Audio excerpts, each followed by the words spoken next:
Sunan Kalijaga adalah salah satu ulama Wali Songo yang dikenal paling luas pengaruh dan cakupan dakwahnya di tanah Jawa. Sejarah hidup Sunan Kalijaga tidak semulus yang dibayangkan. Sebelum menjadi pendakwah, ia adalah bromocora alias penjahat. Riwayat kehidupan Sunan Kalijaga melintas batas era kerajaan di Jawa yang silih berganti.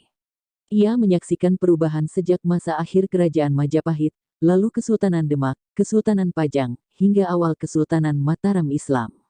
Dilahirkan dengan nama Raden Said pada sekitar 1450 Masehi, Sunan Kalijaga merupakan putra Tumenggung Wilatikta, Bupati Tuban. Di masa mudanya, Raden Said dikenal dengan remaja nakal yang suka berjudi, minum minuman keras, mencuri, dan melakukan banyak perbuatan tercela. Hal ini membuat ayahnya yang merupakan bangsawan dan penguasa Tuban malu memiliki anak berandalan. Akibatnya, Raden Said diusir dari rumah oleh orang tuanya. Kenakalan Raden Said justru menjadi-jadi. Ia menjadi bromocora alias penjahat. Kerjaannya membuat onar dan kerusuhan, bahkan konon Raden Said pernah menghabisi nyawa orang. Dalam buku Sejarah Kebudayaan Islam 2020 yang ditulis Suhailid, ketika Raden Said merampok dan merampas harta orang-orang, ia dikenal dengan julukan Lokajaya, yang artinya adalah penguasa wilayah. Suatu waktu, Raden Said kena batunya, orang yang akan dirampoknya adalah Sunan Bonang. Karena pengaruh Sunan Bonang itulah, Raden Said akhirnya sadar dan bertobat, serta tidak lagi merampas harta dan melakukan perbuatan tercela. Sunan Bonang kemudian menjadi guru spiritual Raden Said. Selain belajar Islam kepada Sunan Bonang, Raden Said juga menekuni kesusastraan Jawa dan belajar mendalang. Kelak, pengetahuan seni dan budayanya inilah yang dijadikan sarana dakwah Islam oleh Sunan Kalijaga sehingga diterima oleh masyarakat setempat. Dakwah Sunan Kalijaga. Dakwah Raden Said dimulai di Cirebon, di Desa Kalijaga, untuk mengislamkan penduduk Indramayu dan Pamanukan. Karena basis dakwahnya di Desa Kalijaga, Raden Said kemudian dikenal dengan julukan Sunan Kalijaga.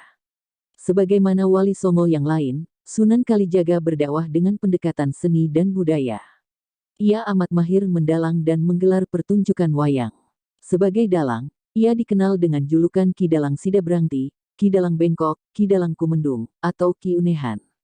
Berbeda dengan pertunjukan wayang lainnya, Sunan Kalijaga tidak mematok tarif bagi yang ingin menyaksikan pertunjukan beliau, melainkan cukup dengan menyebut kalimosodo atau 2 kalimat syahadat sebagai tiket masuknya. Dengan begitu, orang-orang yang menyaksikan pertunjukan wayang Sunan Kalijaga sudah masuk Islam. Berkat kelihayan Sunan Kalijaga berbaur, lambat laun masyarakat setempat mengenal Islam pelan-pelan dan mulai menjalankan syariat Islam. Dalam pertunjukannya, terdapat banyak lakon digubah Sunan Kalijaga yang diadaptasi dari naskah kuno. Salah satu yang paling digemari adalah lakon Dewa Ruci, Layang Kalimasada, lakon Petruk Jadi Raja, dan lain sebagainya. Tidak hanya itu, Sunan Kalijaga juga menambahkan karakter-karakter baru seperti Punakawan yang terdiri atas Semar, Bagong, Petruk, dan Gareng. Selain menggelar pertunjukan wayang, Sunan Kalijaga juga menggubah tembang-tembang yang syarat dengan muatan keislaman, seperti Kidung Rumeksa Ingwengi, Ilir-ilir, dan lain sebagainya.